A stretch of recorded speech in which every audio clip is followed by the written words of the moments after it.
La primera reacción es correr. Y cuando no hay lugar a donde ir, rezar. Rezar como si no hubiera mañana. Porque para la gente que muere alrededor de uno, el mañana ya no vendrá.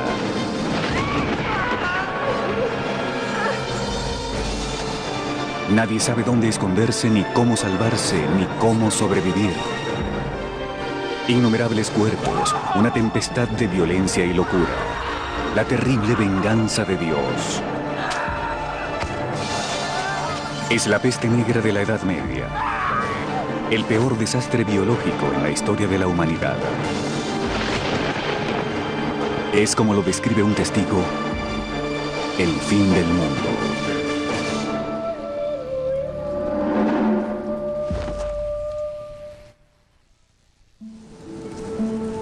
(1310) Toscana, Italia.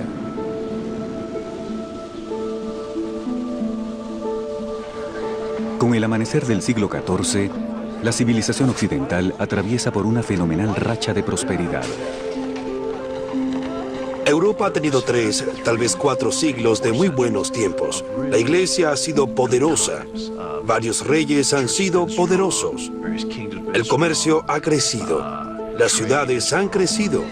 La industria también. No ha habido catástrofes naturales.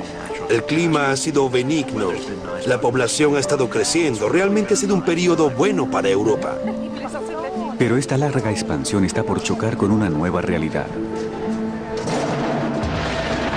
Repentinamente el patrón climático global cambia. Las temperaturas caen vertiginosamente y las cosechas se pierden. Con asombrosa rapidez, la era dorada colapsa y la visión del apocalipsis se hace realidad. Los 4 jinetes del apocalipsis llegan, y con ellos llegan la hambruna, la plaga, las guerras y la muerte. Para 1340, la guerra se apodera del continente. La aguda crisis golpea duramente a los campesinos. Pero los nobles ven una oportunidad para realizar fortunas en el caos creciente. Con 33 años, Eduardo III de Inglaterra es un curtido gobernante, y el reinado de su isla no es lo suficientemente grande para contener su ambición. En agosto de 1347, el ejército de Eduardo se adjudica una victoria improbable en Calais contra un rival de mayor riqueza, Felipe VI de Francia. Eduardo controla ahora gran parte de las costas francesas, pero el conflicto está lejos de terminar. Es el comienzo de la Guerra de los 100 Años, que en realidad es una guerra mundial en lo que respecta a los europeos, ya que involucra a todos: España, Alemania, Italia, Francia e Inglaterra. 1347, Surrey, Inglaterra. El rey Eduardo ofrece su hija Joan a Pedro, príncipe de Castilla, de España. Es un arreglo hecho con el propósito de extender su poder hasta la península ibérica. El matrimonio entre las dos familias reales redibujará el mapa de Europa y convertirá al linaje de Eduardo en el más poderoso del cristianismo. Con apenas 15 años, Joan nunca ha tenido un prometido, ni ha estado en España. Como cualquier chica joven, Joan se ilusiona con pensar que su padre le haya escogido un príncipe apuesto, tal vez hasta amable.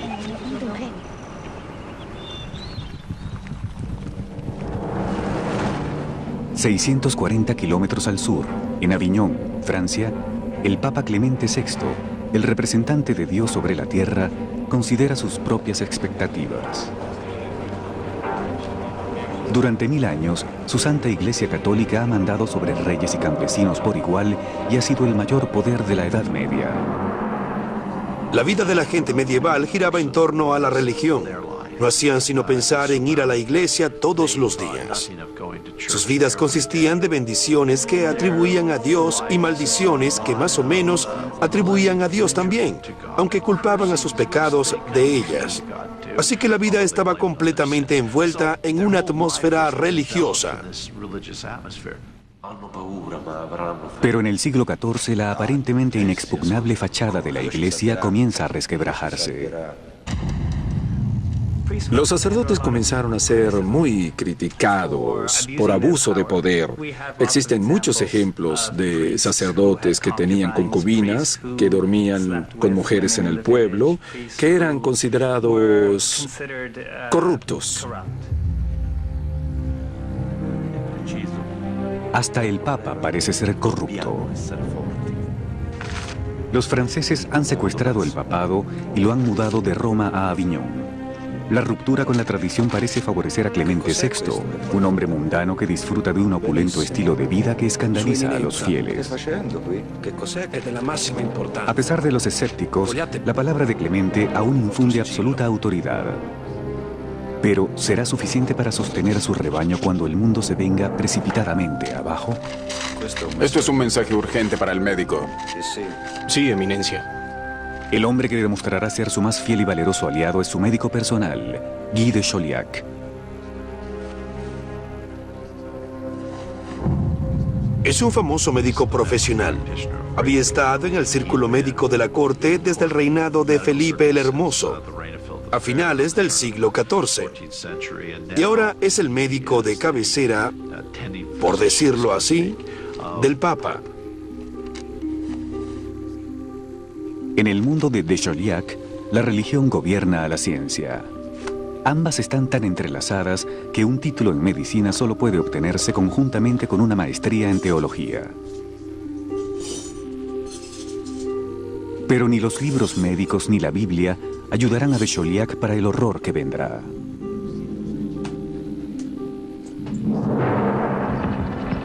(1347) Baja Mongolia. Hacia el este, en las estepas de Mongolia, algo terrible ha despertado. Un agente invisible de muerte. Corren rumores de que la humanidad está siendo aniquilada en China, India y el mundo islámico. Curiosamente, estos rumores originados en el Oriente vienen acompañados de descripciones apocalípticas de los orígenes de la peste. Ocurrieron eventos milagrosos como una lluvia de sapos, serpientes y otras cosas. Hubo una tempestad de granizo con rayos y truenos. Y luego, finalmente, un humo pestilente cayó de los cielos. Antes de 1347, Mongolia parece ser imbatible. Su dominio sobre el lejano oriente perdura casi 150 años, en un imperio que se extiende desde los picos del Tíbet hasta más allá del río Volga y desde Beijing hasta Constantinopla. Mongolia básicamente abrió el comercio entre Europa Occidental y China. La gente esencialmente podía seguir rutas que atravesaban el Asia Central. Así que el siglo XIII, en particular la segunda mitad, fue una época de expansión del comercio europeo hacia el lejano oriente. Pero así como los mongoles hacen del mundo un mejor lugar para los negocios, también siembran las semillas de su destrucción.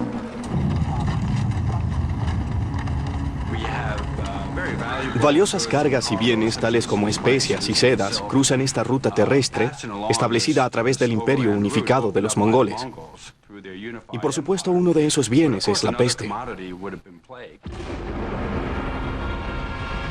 Implacablemente, la pestilencia se desplaza a través de las estepas, aniquilando aldeas enteras, dejando atrás cuerpos hinchados con llagas malignas. En este duro territorio, nada se pierde. Bienes valiosos, como pieles y frazadas, siempre se recuperan.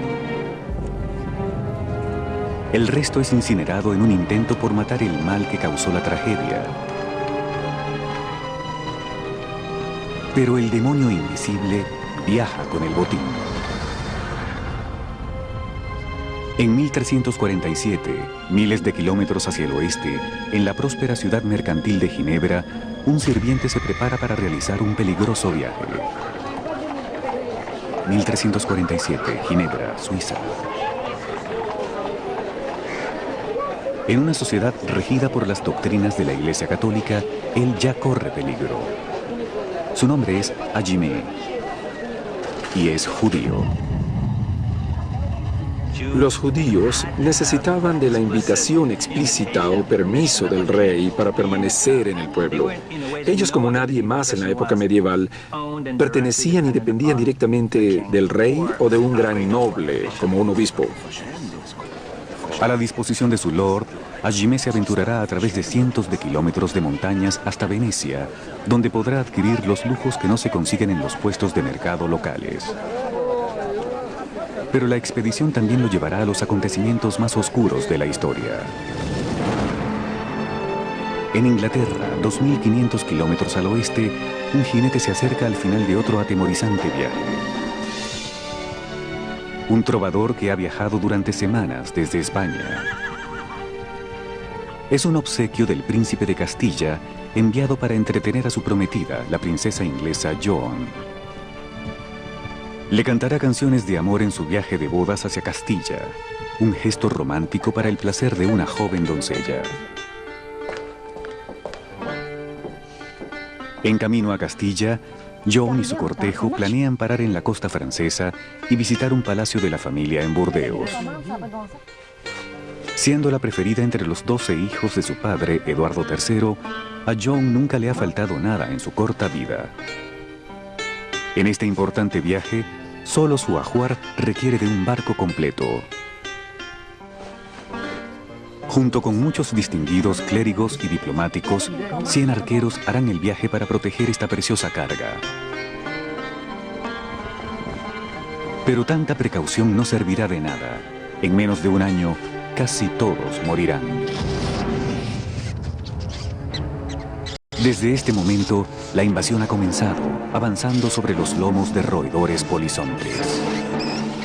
Una bomba de tiempo que hará caer precipitosamente a este hermoso mundo.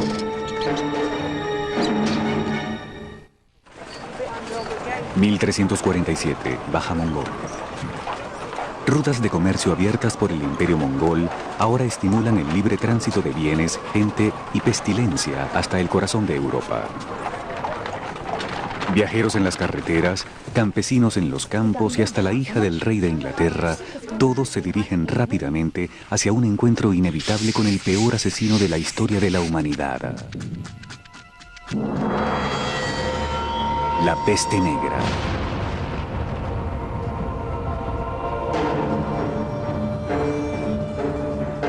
Al final de las rutas de comercio de Mongolia, yace la ciudad portuaria de Kaffa, en el Mar Negro, punto de partida de barcos mercantes en ruta hacia Italia.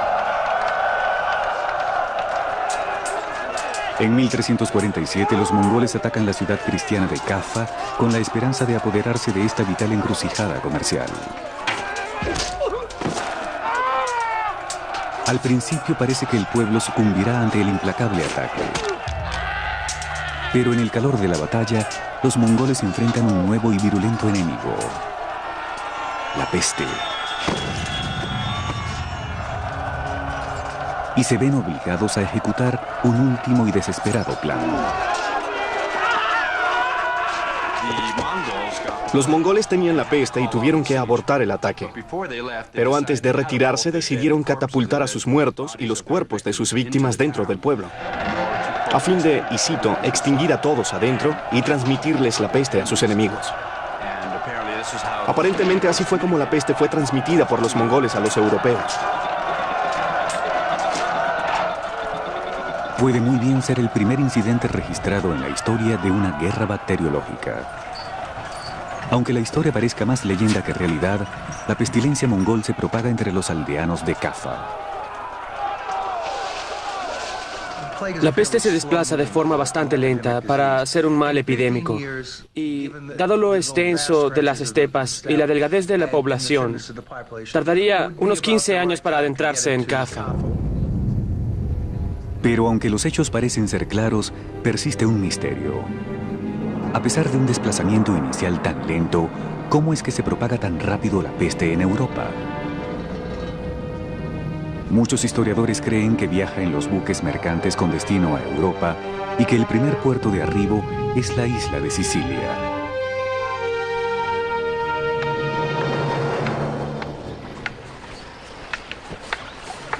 (1347) Mesina, Sicilia. A la gente de las costas de Italia, las olas siempre le han dejado retazos de las tormentas mediterráneas.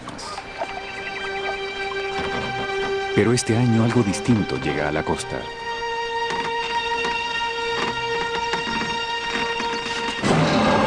¡Dios mío! ¡Vamos, salgamos de aquí! ¡Vamos! ¡Espérame! Y en los pueblos, barcos provenientes del Mar Negro atracan en los puertos cargando algo pestilente.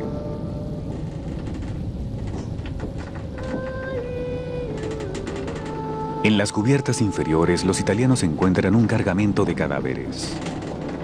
Se reporta que los pocos sobrevivientes están enfermos hasta los tuétanos.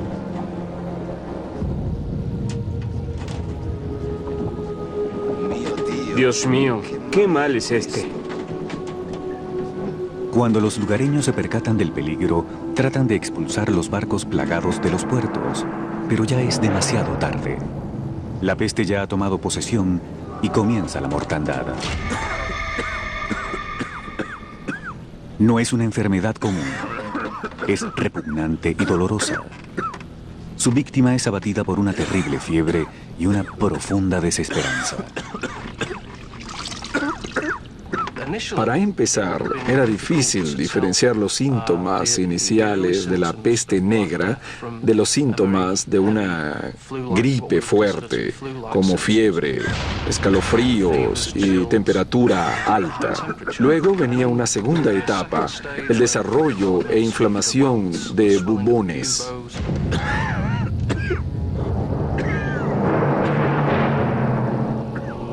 El bubón es una dolorosa glándula linfática inflamada en el cuello o en la ingle.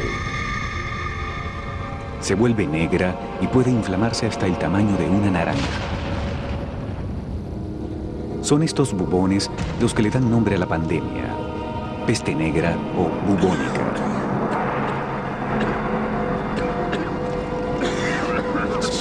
La propagación puede ser muy rápida.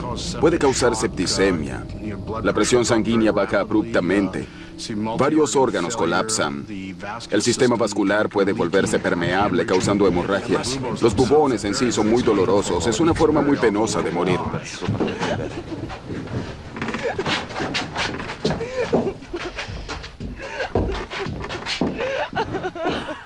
Como pioneros de la muerte, los habitantes del pueblo siciliano de Messina pronto descubren que este nuevo mal no solo es doloroso, sino también altamente contagioso.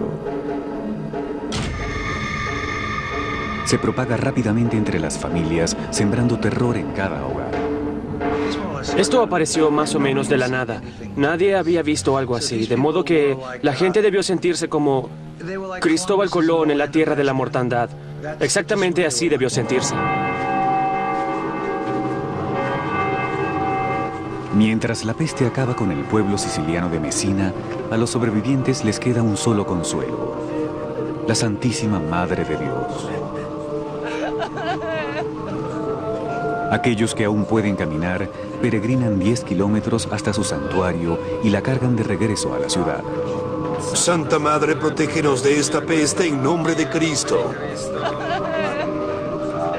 A pesar de las urgentes plegarias, la Virgen se niega a ayudarlos, según el historiador Michele de Piazza. La llegada de la estatua no benefició a nadie. La gente de Messina era tan detestada y temida que nadie le hablaba ni se atrevía a estar en su compañía. Más bien huía al verla, aguantando la respiración. La enfermedad es tan visible que se hace evidente quién la padece. Y ese fue un factor importante para que se creara un estigma social. Aunque los sicilianos huyen de sus vecinos de Messina, no pueden superar el mal. La enfermedad cruza la isla a una velocidad asombrosa. Y el horror apenas ha comenzado. Otros barcos genoveses desde Caffa comienzan a llegar a tierra firme italiana. Traen pieles, telas y ratas, todas excelentes portadoras de muerte. Como un ángel vengador, la peste se propagará a través de un continente desprevenido, dando inicio a un verdadero apocalipsis. 1347, Mesina, Italia. Europa ahora enfrenta la peor amenaza conocida por la humanidad. Rápida y mortal, parece venir de la nada y de todas partes. Al llegar a las costas italianas, la gente se encuentra indefensa.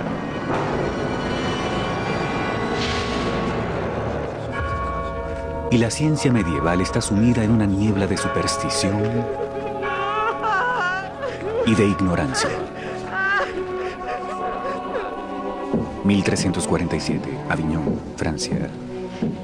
Guy de Chauliac es el médico de Felipe VI, rey de Francia, así como del Papa Clemente VI, que reside en Aviñón, Francia. Famoso por su gran intelecto, ha sido entrenado en el monasterio de Montpellier por los mejores médicos de Europa. Sus técnicas, como sangrar con sanguijuelas, están diseñadas para restaurar el equilibrio del cuerpo. De hecho, hubo teorías médicas sobre el equilibrio de los elementos, sobre qué tipo de equilibrio necesita el cuerpo para mantenerse saludable. Y la peste, desde el punto de vista médico, fue vista como la inversión de todos los equilibrios normales. Por obra del destino, una alineación inusual de los planetas precede directamente el brote.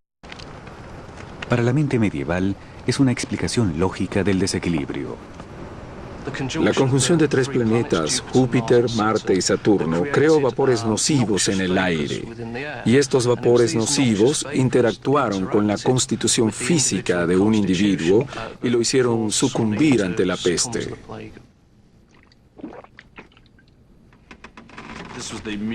Esa fue la explicación miasmática, que la peste provino de una miasma, un vapor maligno. Y debo enfatizar que estas explicaciones no eran nuevas, eran muy antiguas. Y tan arraigadas que es casi imposible para la comunidad médica apartarse de esa forma de pensar. Lejos de los selectos centros de poder de Aviñón y París, en ciudades mercantiles como Ginebra y Venecia, la gente común tiene teorías menos elaboradas sobre el origen de la peste.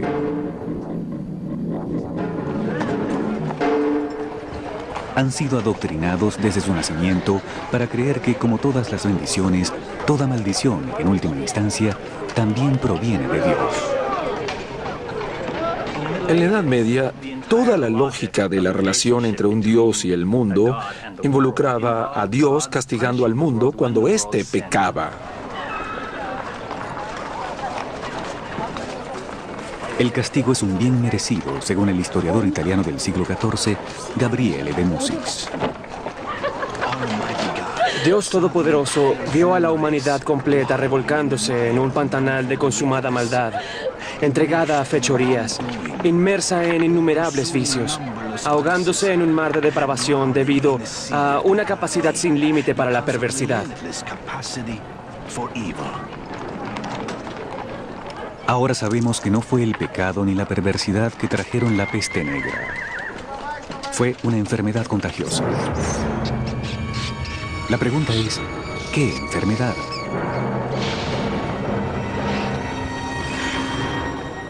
$600 años después, historiadores y científicos aún buscan la respuesta.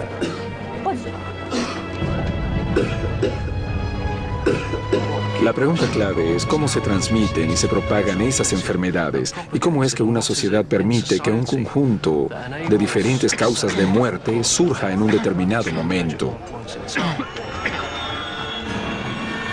Por más de un siglo, la teoría principal ha sido que la peste bubónica fue causada por una bacteria llamada Yersinia pestis, transmitida por pulgas y que requiere de un ambiente muy particular para desarrollarse.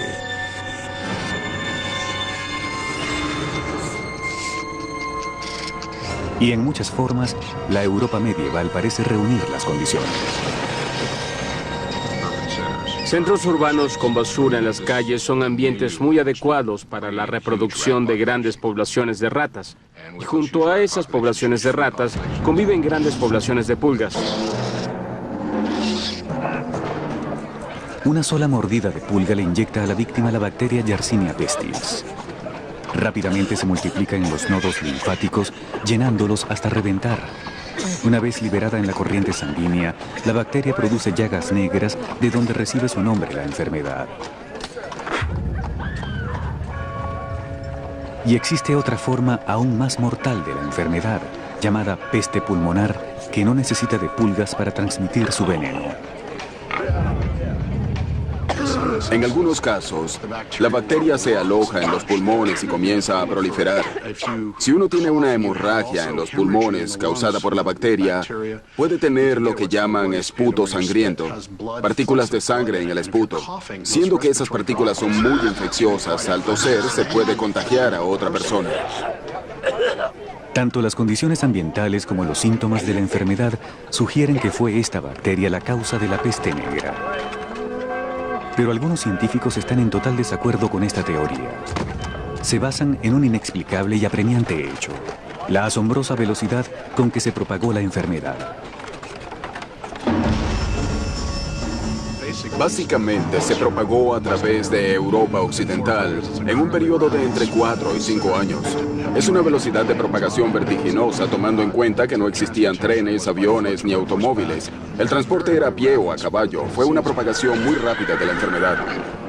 Muchos dudan que la peste bubónica pudiera desplazarse tan rápido. La velocidad con que la enfermedad se propagó entre las comunidades no tiene relación con lo que sabemos acerca de la peste bubónica. Así que esto condujo a algunos historiadores a sugerir que tal vez hubo otro mecanismo causante involucrado, otra enfermedad epidémica. Una posibilidad sugerida ha sido la propagación de anthrax. Otros autores han sugerido que tal vez pudo haber sido un virus parecido al del ébola. Existen diferencias claras en relación a la forma como se propagó la enfermedad. ¿Por qué nos preocupa ahora saber la verdad acerca de una enfermedad que ocurrió hace siglos? Es simple. Comprender la peste negra podría ser vital para la humanidad en la batalla contra un próximo brote catastrófico. Pero hasta hace poco parecía que las pistas de este misterio murieron con las víctimas de la plaga. ¿O no es así? En Montpellier, Francia, una sepultura colectiva de 650 años de antigüedad le está brindando a la ciencia moderna la oportunidad de seguir el rastro una vez más. 2003, Montpellier, Francia. Un equipo contemporáneo de investigadores franceses exhuma los cuerpos de víctimas de la peste, aplicando un enfoque nuevo en una nueva frontera científica.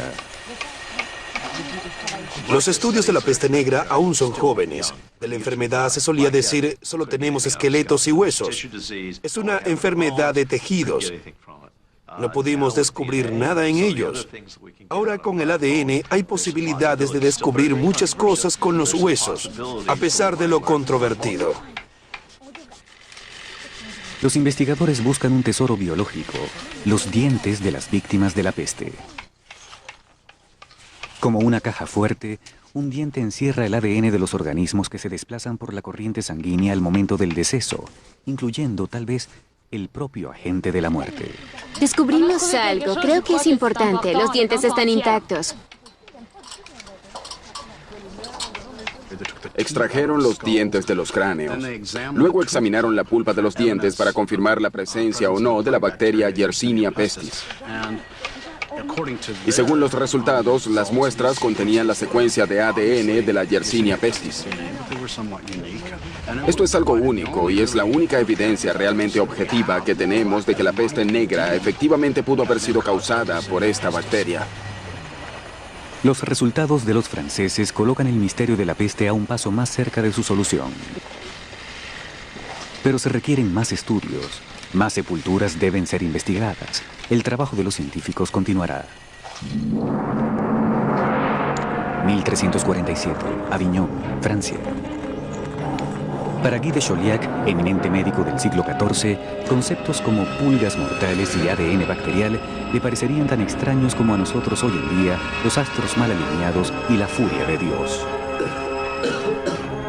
Sin embargo, lo único que tiene son cartas astrales y su ingenio para luchar contra la peor amenaza que la humanidad haya conocido.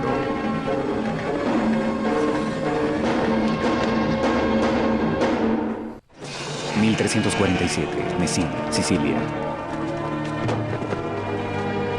Para el otoño, la peste negra viene avanzando desde el lejano oriente y está pasando por Sicilia, creando pánico a su paso. Es un desastre sin precedentes, como si Dios mismo hubiera abandonado a sus hijos. 1347, Venecia, Italia. En Venecia, Ajimé, el sirviente judío de un lord suizo, encuentra todo lo que su amo le ha encomendado: azafrán y canela, sedas y pieles, y mucho más, pues en el transcurso del año, barcos mercantes del Oriente arriban transportando un cargamento de muerte. En el siglo XIV, el historiador Gabriele de Musis relata el horror de los marineros que inadvertidamente han traído la catástrofe oriental a casa. Para nuestra angustia, estábamos portando dardos de la muerte. Propagábamos veneno a través de nuestros labios hasta cuando hablábamos. Por supuesto, no tenían ni idea de que la peste se propagaba mediante una bacteria, un organismo microscópico que no puede ser captado a simple vista. Pero sí tenían cierto conocimiento de que la peste podía propagarse de persona a persona. Mientras Ajimé regresa a Ginebra, el mundo que deja atrás comienza a derrumbarse. Los venecianos mueren a razón de 600 por día.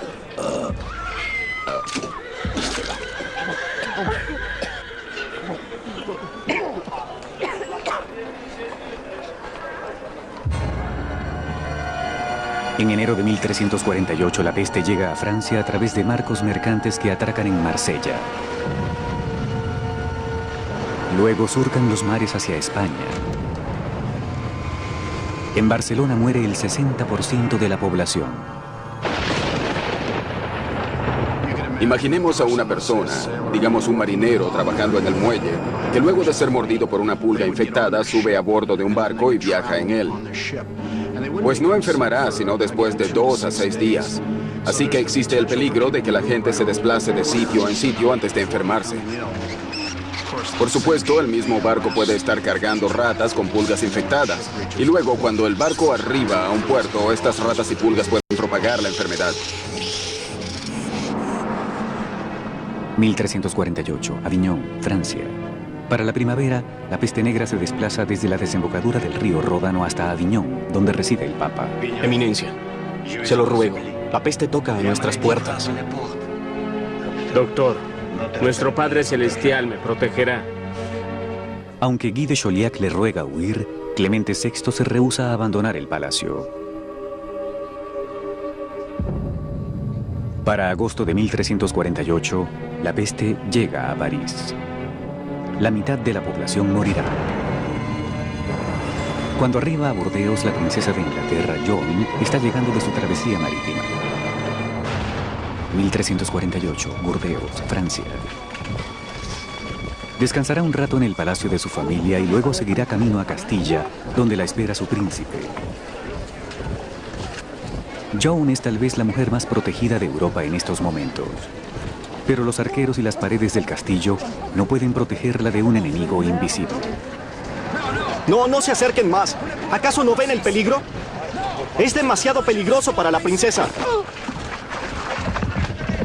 Como un fantasma, la peste ataca al azar, acabando con un hogar, un vecindario, un pueblo entero. Y antes de sembrar destrucción, engendra terror. No había nada que pudieran hacer, y es ese sentido de hacerle frente a un acontecimiento sobre el cual no se tiene absolutamente ningún control, lo que lo convierte en un hecho tan dramático en la historia de la humanidad.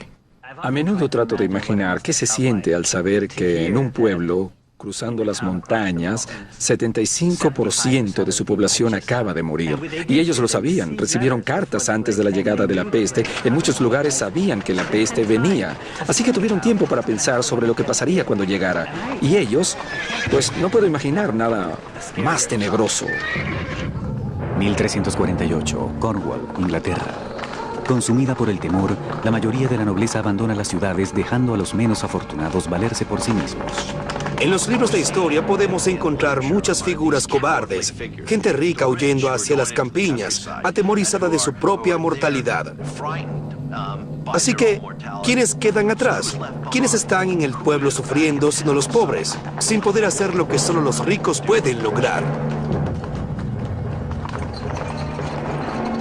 En Inglaterra, Eduardo III y su hijo mayor se van a un castillo en el campo y clausuran la entrada.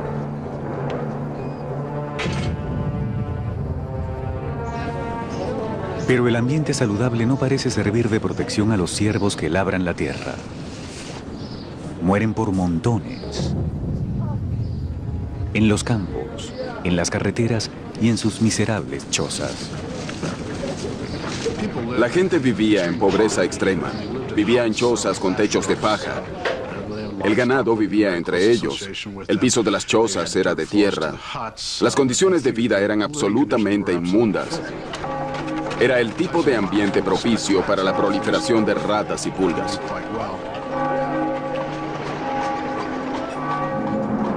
(1348) Siena, Italia. Mientras la situación empeora, la iglesia también parece defraudar a su rebaño. Temiendo ser contaminados, algunos sacerdotes se rehúsan a administrar los santos óleos a los muertos. Padre, mi esposa lo necesita. Mi hija Ana María también. Usted mismo la bautizó. Para la gente medieval, morir sin recibir la extrema unción es un acto más pavoroso que la muerte misma. Pero mientras aumenta el número de muertes y más sacerdotes sucumben ante la peste, el obispo de Bath hace una sorprendente declaración. Si ellos están al borde de la muerte y no consiguen los servicios de un sacerdote, entonces deberán hacer acto de confesión entre ellos mismos, o ante un laico, o si no hay ningún hombre presente, incluso ante una mujer. En días tétricos como estos, la autopreservación supera el heroísmo. Ni siquiera los lazos familiares pueden unir a los sanos con los enfermos, como lo relata Giovanni Boccaccio, uno de los grandes escritores de la época. La gente trataba a sus familiares enfermos como perros. Arrojaban el alimento y la bebida junto a sus camas y luego abandonaban la casa. Al principio, al enfermar una persona, la familia cuidaba de ella, los amigos a veces la cuidaban. Pero luego, al enfermar otros miembros de la familia, la gente desistía de la idea de ayudarse entre sí. Cuando una de cada 3 personas muere, por supuesto, la perspectiva y la mentalidad de la gente se ve afectada. Una de las reacciones es el temor. ¿Seré yo el siguiente? ¿Me atacará la peste? ¿Me la transmitirá mi padre, mi hermano o mi hermana? La falta de compasión consterna a Agnolo di Tura, historiador de Siena. El padre abandona al hijo, la esposa al marido, el hermano al hermano. Pues parece que esta enfermedad ataca con solo respirar y mirar. Así mueren todos. La tasa de mortalidad era tan alta que la fe de la gente fue sacudida o estremecida de raíz. Muchas de las enseñanzas de la iglesia no parecían ofrecer alivio ni parecían apropiadas para la situación. Todo el mundo se moría. Carecía de sentido para la gente. Los cimientos de la sociedad se están desmoronando y parece que nadie sabe cómo reconstruirlos. Esta era la venganza de Dios con los humanos por sus perversidades y pecados. ¿Y qué mejor respuesta que una penitencia extraordinaria para sanar esos pecados?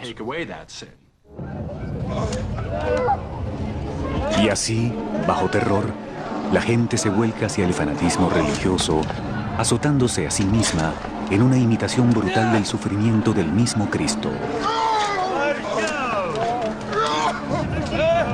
El fanatismo conducirá a las multitudes a la histeria, persecución y matanzas.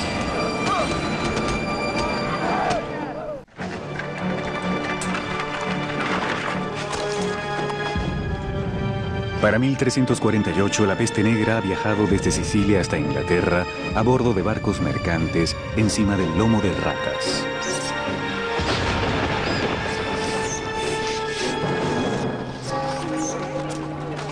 Ya ha cobrado la vida de millones. En cada aldea, en cada granja, los cuerpos se acumulan en cantidades asombrosas, creando una nueva crisis. ¿Qué hacer con los cadáveres? Si muere el 10% de 95.000 personas, eso significa casi 10.000 personas muertas. ¿Cómo sepultar a 10.000 personas que han muerto en un periodo tan corto? ¿Dónde conseguir a la gente que las cargue? ¿Dónde conseguir las carretas para transportarlas? 1348, Londres, Inglaterra. Las únicas personas que estaban dispuestas a llevarse los muertos eran hombres y mujeres toscos e incultos, provenientes de las montañas y de los campos cercanos, quienes por un precio alto estaban dispuestos a llevarse y tener algún contacto con los muertos.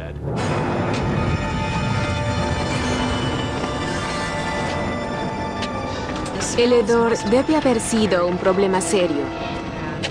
Y la gente trató de aliviar eso teniendo fuegos y olores agradables alrededor. Trataban de tapar el olor de la muerte, pero esa solución tenía su límite. En el verano de 1348, en Londres deben conseguirse sepulturas para casi 300 personas diariamente. La situación es aún peor en Aviñón. En un periodo de 6 semanas, 11.000 personas son enterradas en un solo camposanto. El Papa finalmente se ve obligado a santificar el río Ródano. Innumerables cuerpos son confinados a una sepultura común y superficial.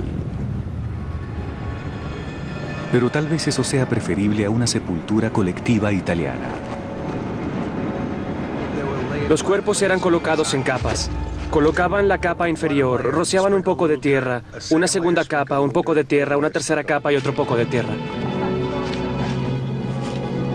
En Siena, en la región de Toscana, Italia, la cifra de muertos es inconmensurable. La mitad de la población es reportada muerta. Agnolo di Tura, habitante de Siena, eleva un lamento que no ha perdido vigencia después de 6 siglos y medio. En muchos lugares se excavaban grandes fosas donde se apilaba la multitud de muertos. Y tan pronto se llenaban esas fosas, se cavaban otras. Yo, Agnolo di Tura, enterré a mis 5 hijos con mis propias manos. Y murió tanta gente que todos creímos que era el fin del mundo. A pesar del riesgo personal, algunos valerosos no se dan por vencidos en el combate contra la crisis. 1348, Aviñón, Francia. Muchos médicos han dejado de ver a sus pacientes para salvarse a sí mismos, pero no Guy de Chauliac. Él se quedó. No creo que por vanidad, sino por cierta curiosidad científica más bien. Quería ver cómo era ese infernal demonio y cómo funcionaba. Guy de Chauliac parece ser lo que un médico profesional moderno haría. Es decir, como no entiende la enfermedad, ayuda a los individuos que padecen de la enfermedad hasta a contagiarse. Y luego describe todo paso a paso. En su extraordinario diario, el médico cataloga cuidadosamente todos los síntomas de la enfermedad, tomando nota de aquellos tratamientos que parecen ser los más efectivos. En el verano de 1348 se dice que Guy de Chauliac prescribió fuego al Papa Clemente VI como una medida preventiva.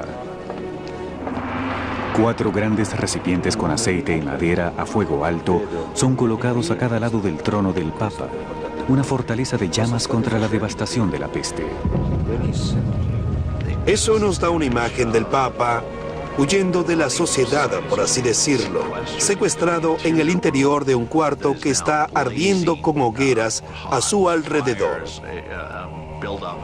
Clemente VI ha formado su propio infierno, si se quiere, a fin de mantenerse fuera del alcance de la peste. Sí, su principal teoría médica sobre la causa de la enfermedad son las miasmas, vapores nocivos en el aire, y si cree que el humo emanado del fuego posee un efecto purificador, entonces obviamente tiene sentido pensar que eso detendrá la infección. Sea por fuego o suerte, el Papa sobrevive a la peste. Pero la princesa Joan, la hija predilecta del rey de Inglaterra, no sobrevive. Como la mitad de la población de Europa, cae víctima de la peste. A su padre, Eduardo III, no le queda más que resignarse.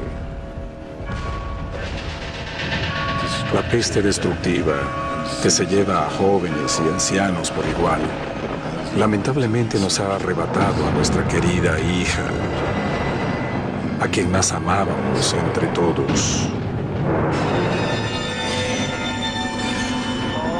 El poder de la autoridad simplemente se desvanece y surge una persona, un ser humano acongojado, hablando con otra persona, y es una voz que es inmediatamente reconocida 700 años después, a pesar del poder de la autoridad. Toda clase de autoridad, médica, eclesiástica, real, fracasa. Así que las masas buscan la salvación en otro lugar.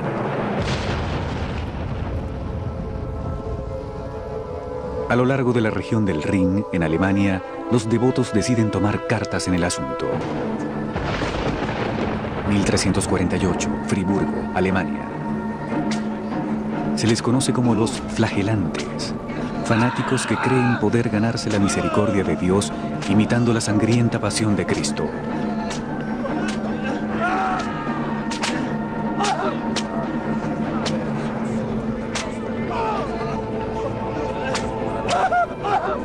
Es una medida extrema para tiempos extremos. Y la gente acude a ellos en multitudes. La gente acude a los flagelantes como una forma de detener la enfermedad, creyendo que tal extraordinaria penitencia apaciguará la ira de Dios y desterrará la peste. El acto de flagelarse a sí mismo era una forma de súplica muy particular, un método muy dramático y doloroso de castigarse por los pecados ante la expectativa de que mañana puede que uno no esté vivo. En grupos tan grandes como de 1000 hombres, los flagelantes se someten a un maestro por 33 días y medio para marcar los años del Salvador sobre la tierra. Sacrificando baño, cama y sexo, marchan con devoción de ciudad en ciudad, realizando grotescos actos masoquistas frente a multitudes agradecidas. En sus diarios, el historiador francés Jean de Venette escribe: Los penitentes se flagelaban a sí mismos con látigos de cuero con púas de hierro anudadas. Algunos se azotaban hasta sangrar seriamente en los hombros, y algunas mujeres ignorantes cargaban trapos para recoger la sangre y restregársela en los ojos, alegando que era sangre milagrosa.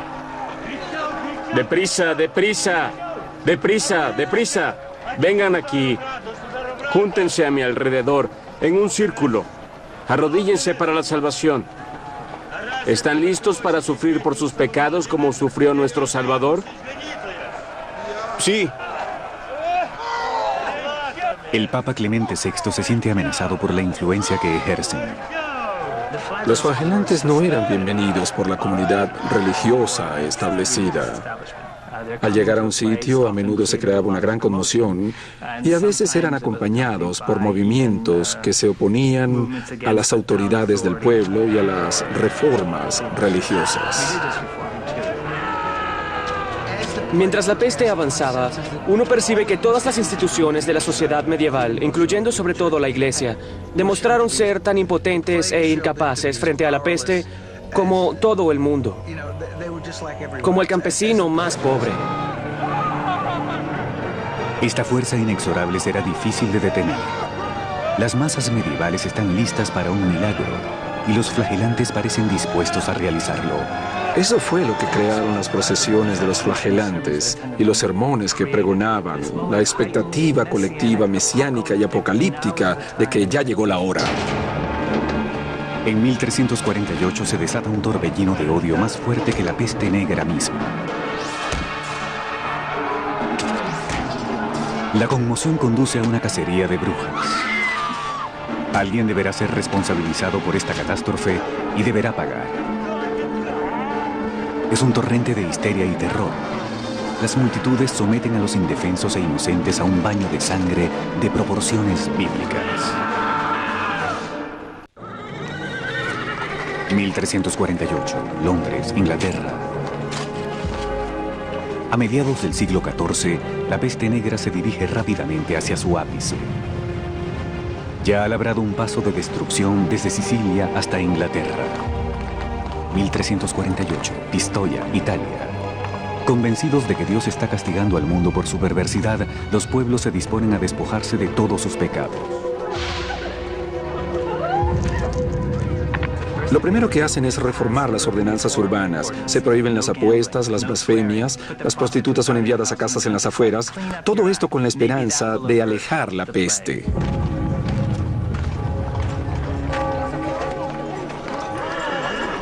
¿Qué tenemos aquí?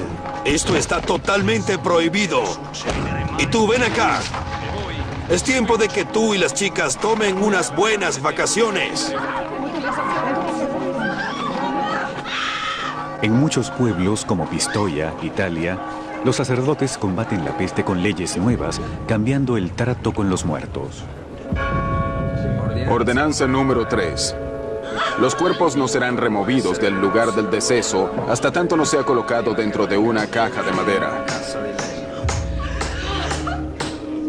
Ordenanza número 5. Nadie podrá traer un cuerpo dentro de la ciudad. Ordenanza número 30. Durante el entierro de cualquier persona se prohíbe tocar las campanas. Las campanas fúnebres, una vez un sonido reconfortante que marcaba el paso de un ser querido, se han vuelto un recordatorio incesante de un mundo inmerso en el infierno.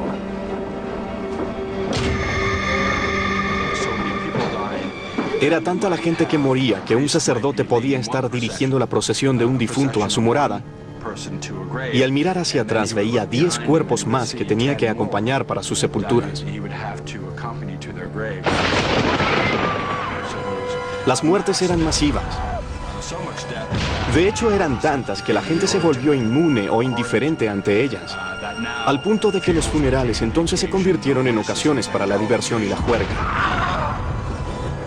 Pero en Alemania, la creciente cifra de muertes provoca algo peor en la gente: la violencia extrema del movimiento de los flagelantes. El violento autocastigo de los flagelantes, junto con la autosugestión de la sangre sagrada, crea cierta expectativa mientras viajan a través de campos vacíos de esperanza. Sus despliegues dramáticos son más conmovedores que los vanos murmullos del sacerdote del pueblo. Los flagelantes dirigen el temor y la furia de la gente sobre un blanco tangible: la iglesia local. Apártate del camino. De rodillas, de rodillas. Creyendo ganarse la gracia de Dios con sus sacrificios sangrientos, los flagelantes alegan poder realizar milagros como Cristo. Algunos flagelantes creían poder revivir a bebés y niños muertos.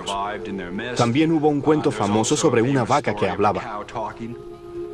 Un milagro atribuido a los flagelantes. Los bendigo en el nombre del Padre, del Hijo y del Espíritu Santo. Oremos, pidamos perdón a Dios por la salvación de este humilde sacerdote y de vosotros. Santo Padre, líbranos de nuestro sufrimiento. A lo largo del Rin parecieran estar ocurriendo milagros. Mientras que en Aviñón, Francia, en el corazón del cristianismo, 400 personas mueren al día.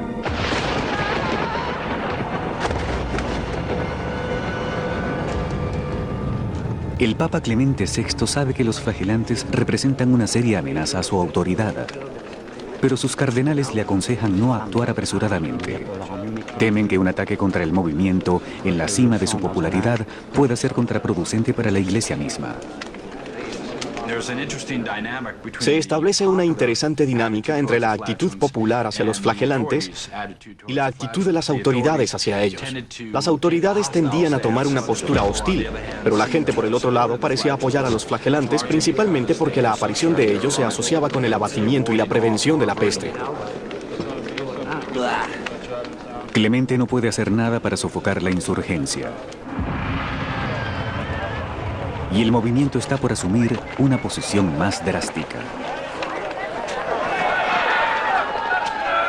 Estas procesiones son experimentadas por la gente común, el cristiano común, como una experiencia moral totalmente transformadora que la eleva y la hace sentir que tiene la fuerza y la energía para hacer de su ciudad, de su pueblo, un mejor lugar.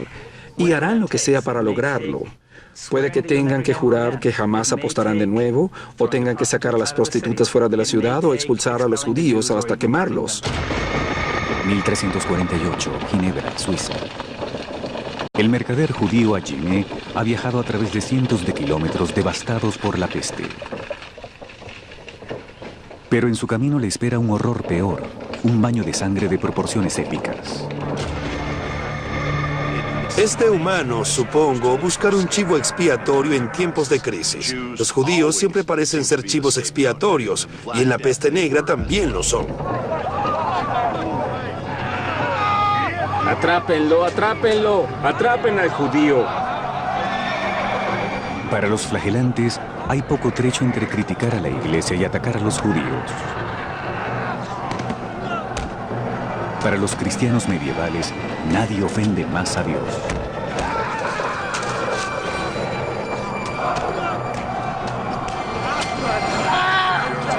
Existe una larga historia de libelos sangrientos contra los judíos, una larga historia de persecución de los judíos por parte de los cristianos en la Edad Media.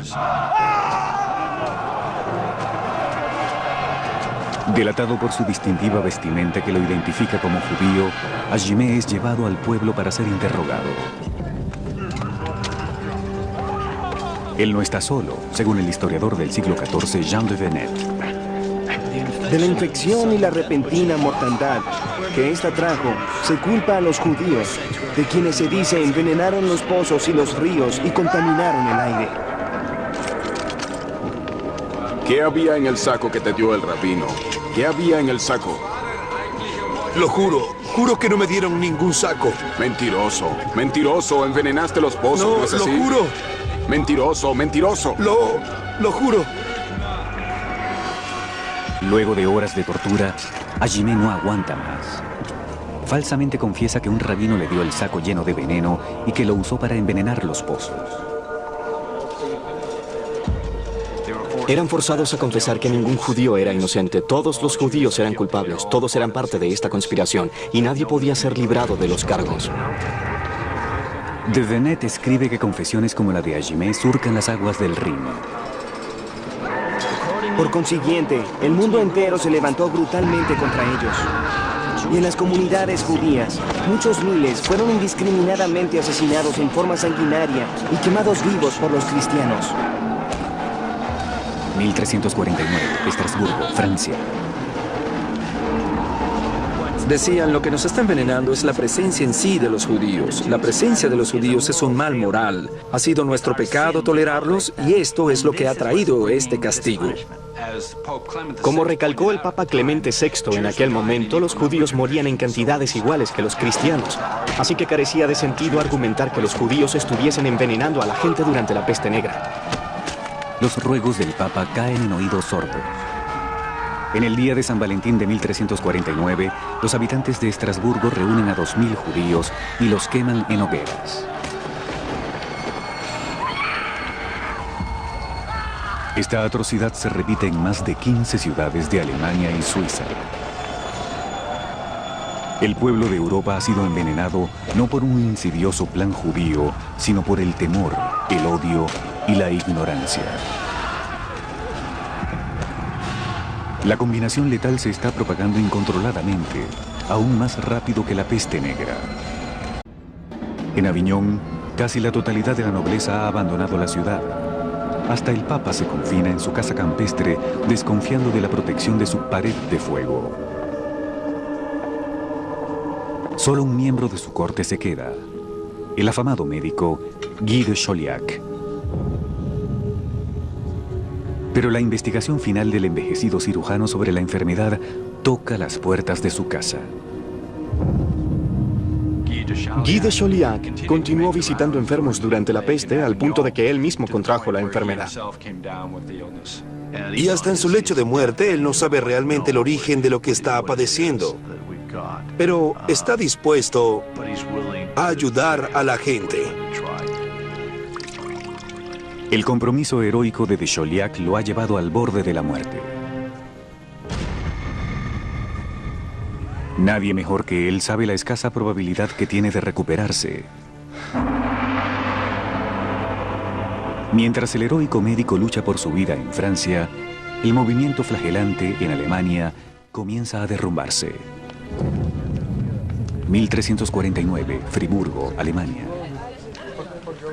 Originalmente compuesto de fanáticos devotos, los flagelantes ahora atraen a forajidos. Cuidadosamente comparten botines saqueados por hordas de las iglesias y se asocian abiertamente con mujeres pendencieras. Da la impresión, por algunas de esas historias, de que en algunos de esos pueblos los flagelantes eran tratados casi como estrellas de rock y que realizaban lo que podríamos llamar fiestas de flagelantes posconciertos. La presencia de la sangre, los cuerpos semidesnudos, el sudor, la musculatura definida y todo eso, sin dudas, excitaban a muchas campesinas jóvenes. Eso y el hecho de que sencillamente había demasiadas emociones desatadas en aquel momento.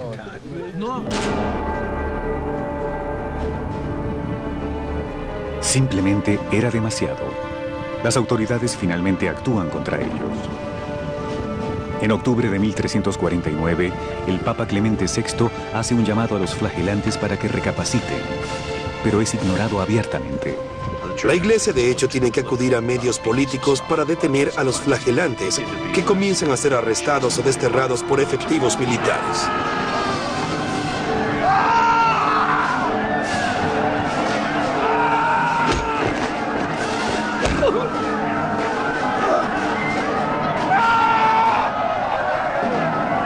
Algunos maestros, ahora llamados maestros de errores, son capturados y decapitados. Te hallamos culpable de herejía y por ello te sentenciamos a morir. Que Dios se apiade de tu alma.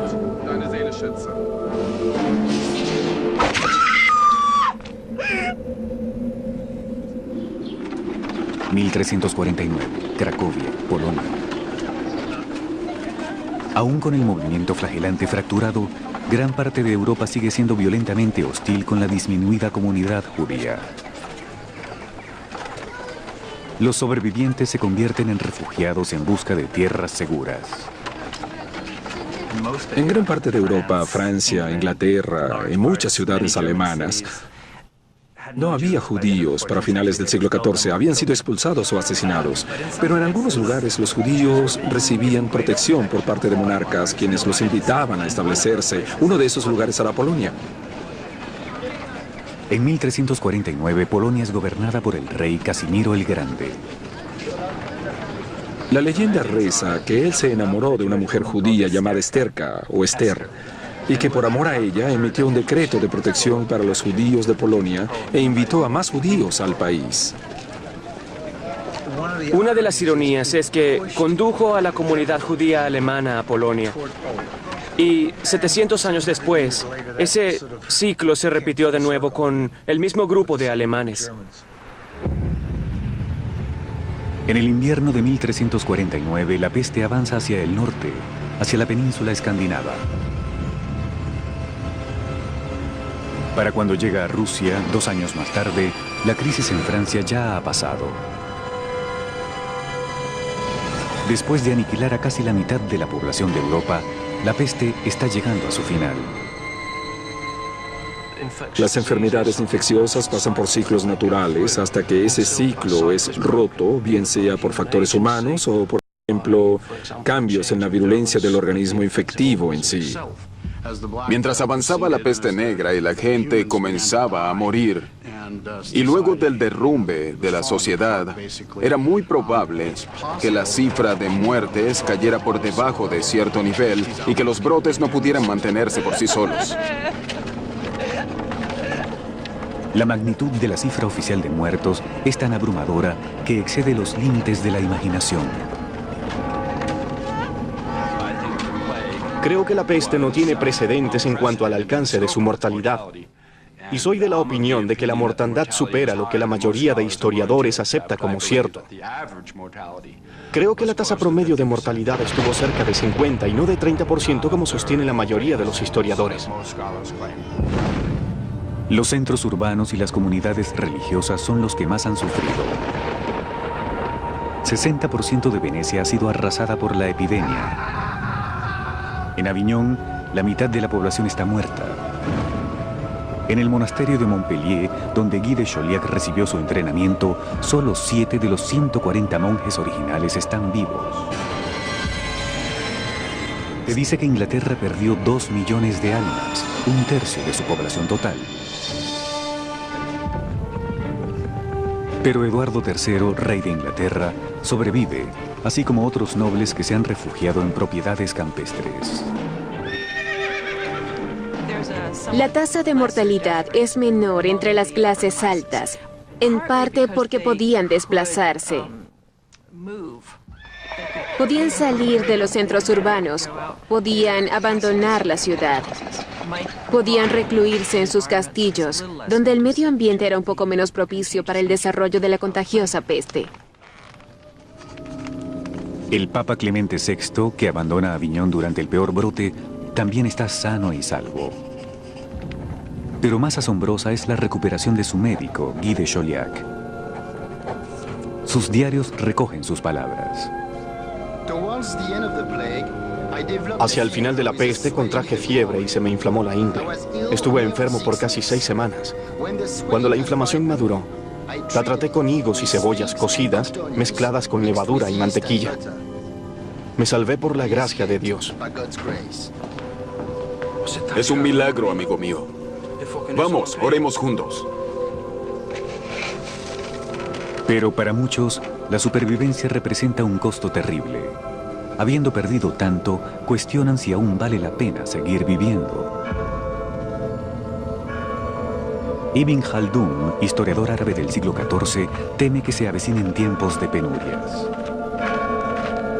La peste se tragó muchas de las cosas buenas de la civilización y acabó con ellas. El mundo entero cambió. Imaginemos el impacto de perder 15 millones de personas, lo que eso le hace a la sociedad, lo que debió hacerle a la iglesia, lo que debió hacerle a la ciencia, a la medicina, al arte, a la literatura. ¿Qué tal si hubiéramos perdido a Leonardo da Vinci? ¿Qué tal si hubiéramos perdido a Miguel Ángel debido a la peste negra?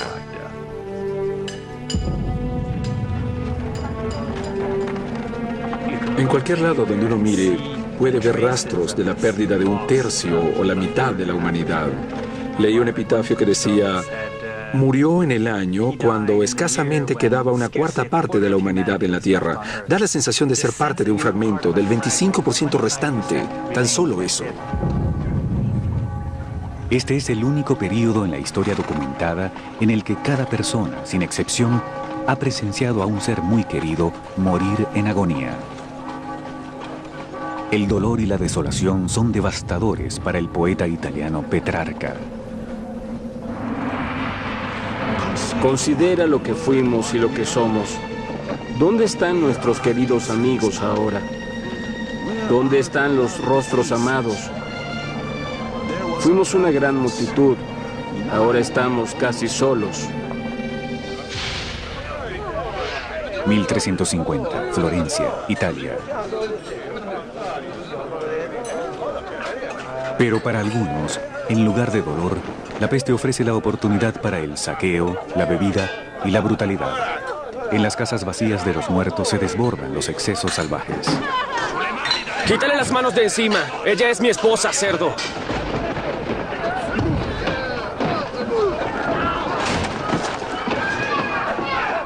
El historiador florentino Matteo Villani escribe: Los hombres se entregan a las conductas más trastornadas y sórdidas jamás vistas. Se entregan completamente a la lujuria.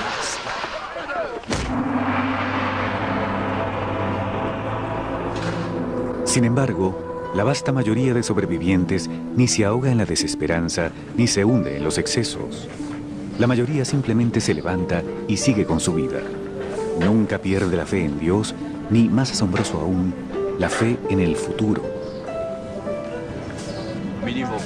La gente medieval también suponía que Dios arreglaría todo, que Dios tenía un plan, que el Apocalipsis arreglaría todo al final, o que vendría una renovación, una restauración. Que esto no era sencillamente el final, que habría y vendría algo mejor más adelante.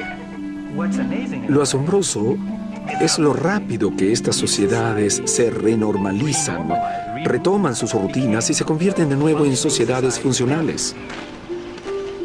La fe hace posible que la gente medieval no solo sobreviva, sino que siga adelante y se multiplique, según el historiador Jean de Venette.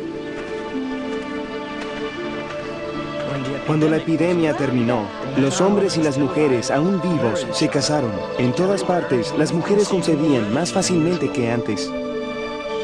Sin embargo, el cese de la violencia será intolerablemente breve. Pues, aunque la sociedad trata de sanarse, el caos se desata una vez más. El viejo orden se ha roto y el nuevo será moldeado a punta de espada.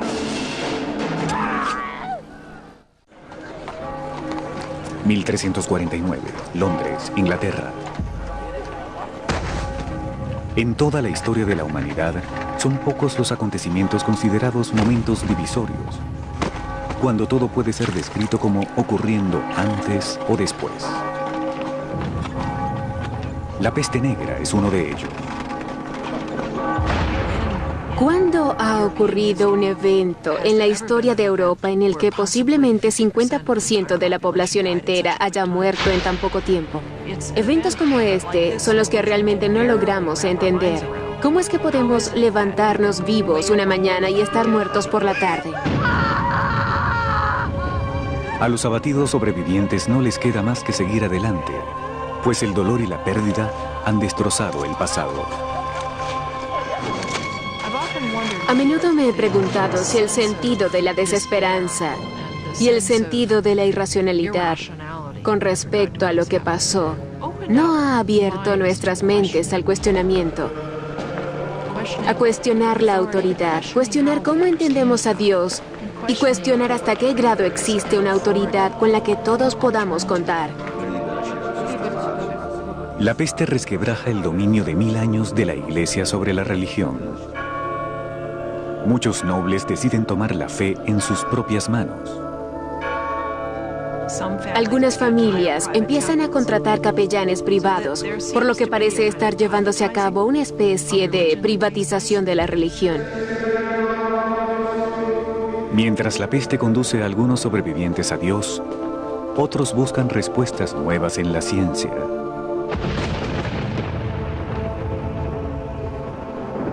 En Avignon, Francia, un sobreviviente de la peste, Guy de Chauliac, escribe su obra maestra, Chirurgia Magna, o Gran Cirugía. Será el libro más autorizado de la medicina occidental por los siguientes 300 años. Está basado no en la filosofía antigua y la astrología, sino en su propia experiencia con la enfermedad. La peste tuvo un impacto importante en la práctica de la medicina porque cuando la peste llegó, el doctor universitario era básicamente un internista y en realidad no ejercía la medicina clínica.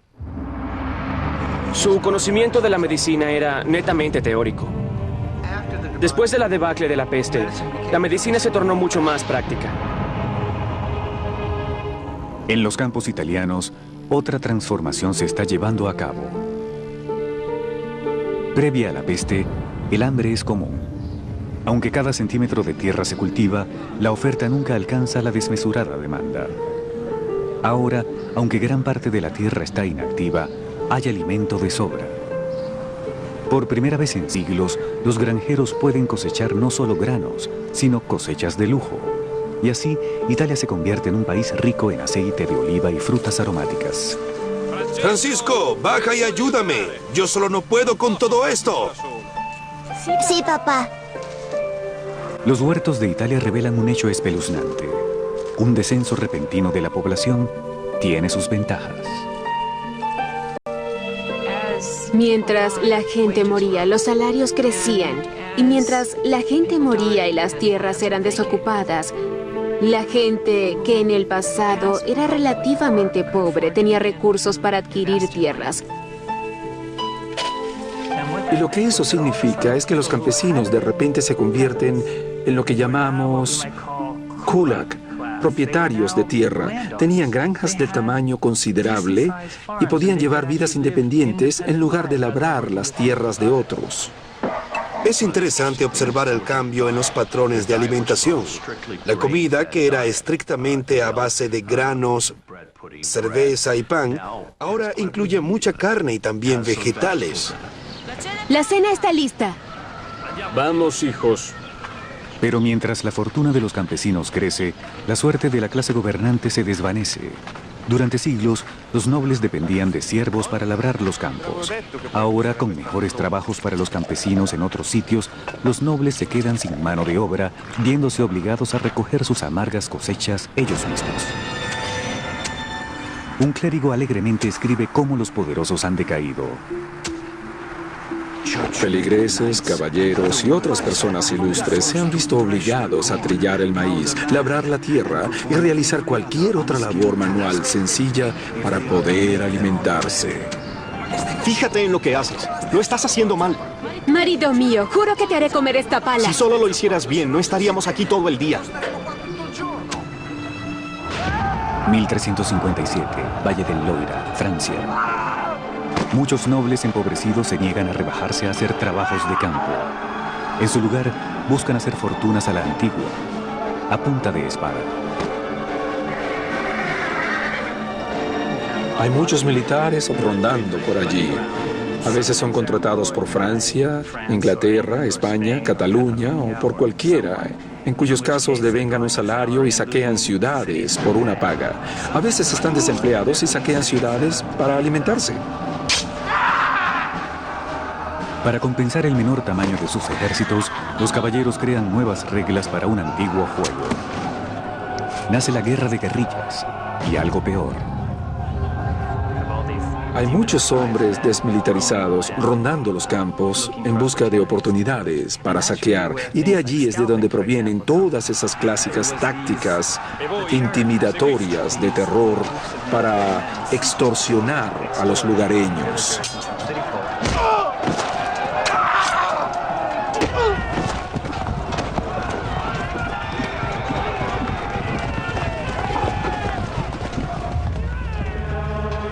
(1357) Roma, Italia. Las repercusiones de una fuerza laboral más pequeña desembocan en una búsqueda más pacífica del comercio y de la industria. Sencillamente, el exterminio de tanta gente obligó a los sobrevivientes a inventar cosas que requirieran menos mano de obra, como la imprenta. Industrias que solían depender fuertemente de mano de obra sobrante, como la industria de tejidos, y que solían contar con muchos campesinos desubicados que no tenían tierras porque había mucha gente y la tierra era fija, ya no pueden contar con esa mano de obra. Así que comenzaron a volcarse hacia otro tipo de soluciones tecnológicas como el molino. A menos de un siglo después de la peste negra, los fabulosos e iluminados manuscritos de la Edad Media se convierten en reliquias. La imprenta de Gutenberg los ha sacado del negocio. Todas las industrias que verdaderamente asociamos con procesos posteriores de industrialización comienzan a surgir a finales del siglo XIV. Y puede decirse que surgen en parte como respuesta a la crisis de mano de obra precipitada por la peste. Sin embargo, el impacto mayor de la peste no se encuentra en los campos de batalla ni en las fábricas, sino en el corazón humano.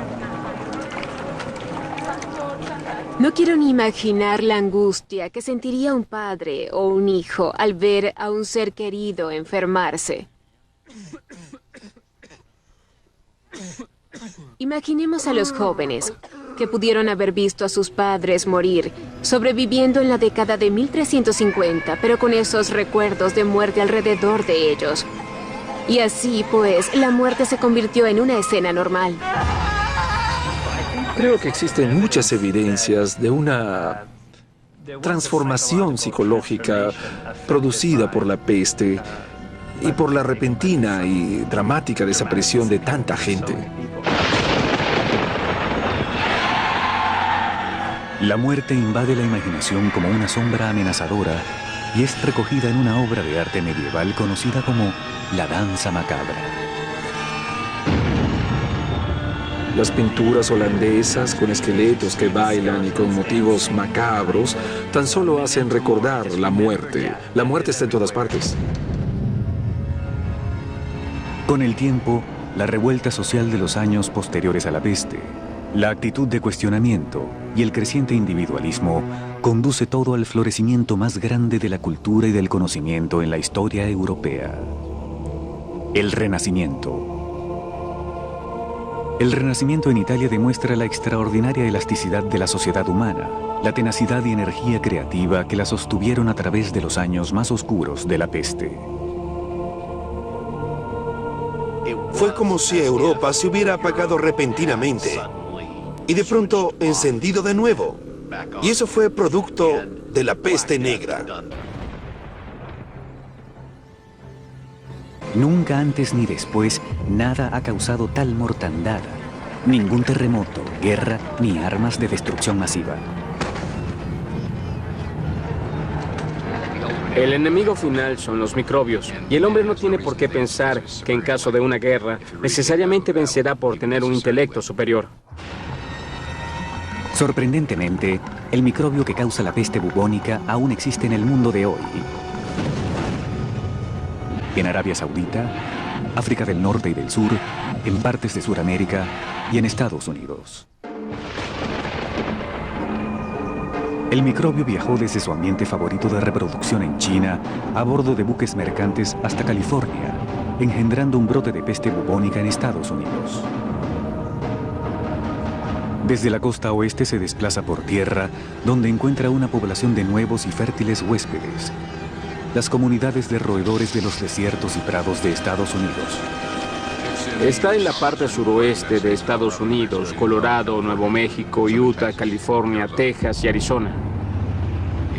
Principalmente existe entre ardillas de campo, ardillas silvestres, marmotas de pradera, roedores pequeños.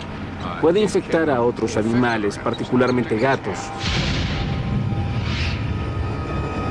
Los gatos, como los humanos, son muy susceptibles a la peste y pueden contraer peste pulmonar con tos, propagando así la enfermedad a la gente. Si el dueño de un gato lo tiene en sus brazos y digamos que lo tiene cerca del rostro y ese gato tose, la persona puede contraer lo que llamamos peste pulmonar primaria, que se adquiere al inhalar la bacteria.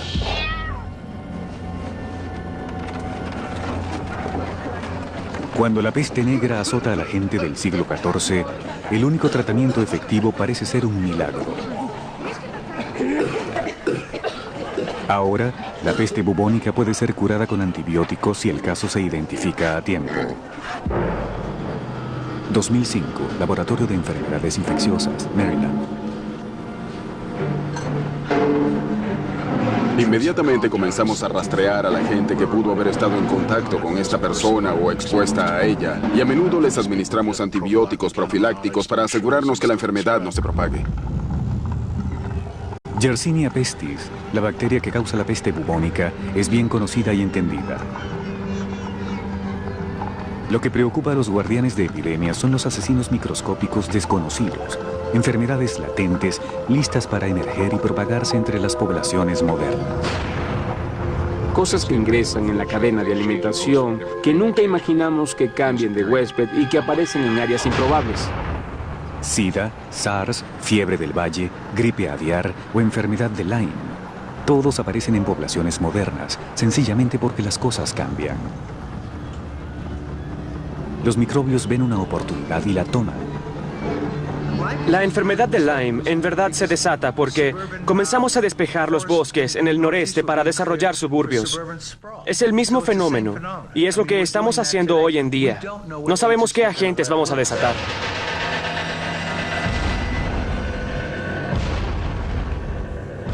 ¿Qué pasaría si el virus de ébola estableciera un nuevo hogar en la costa este de Estados Unidos? Eso puede ser muy grave, no tiene tratamiento. Desafortunadamente se transmite de paciente a cuidador. Los familiares que cuidan del paciente, los doctores, las enfermeras, todos son susceptibles de contraer la enfermedad. En este sentido es una enfermedad muy aterradora.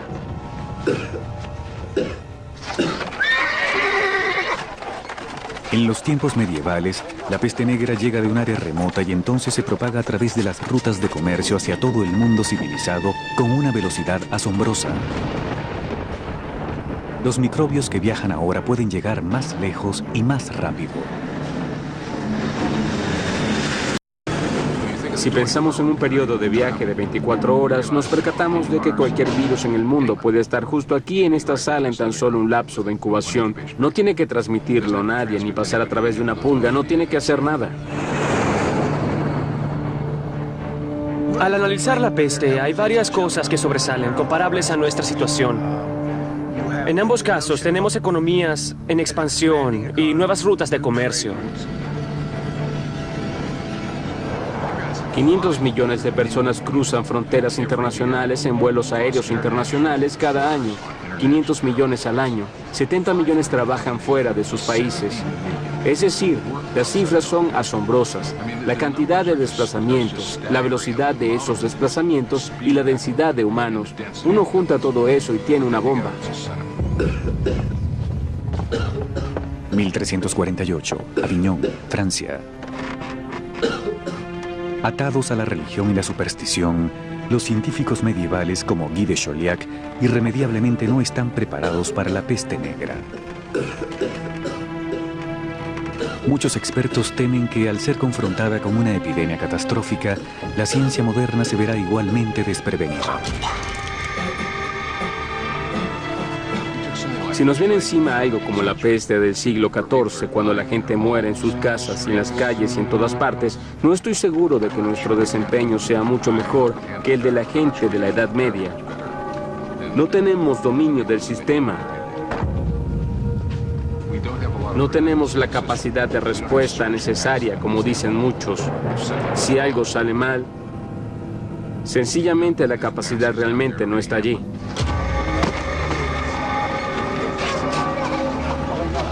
Absolutamente no hay forma de que los sistemas de salud organizados puedan enfrentar una epidemia de las proporciones de la peste negra. En última instancia, la historia solo puede decirnos qué ha sucedido anteriormente. Terror y violencia. Heroísmo y sacrificio. Restauración y renovación. Estos son los legados de la peste negra. La peste es como una especie de espejo en el que podemos ver cómo una sociedad manejó un evidente desastre humano y médico. Cuando ese espejo refleja nuestros propios tiempos, el panorama es nubloso y perturbador. Pues el enemigo extremo del hombre aún está allá afuera en algún lugar, no menos mortal que hace 650 años. Que despierte es seguro. Que nosotros estemos preparados, no lo es.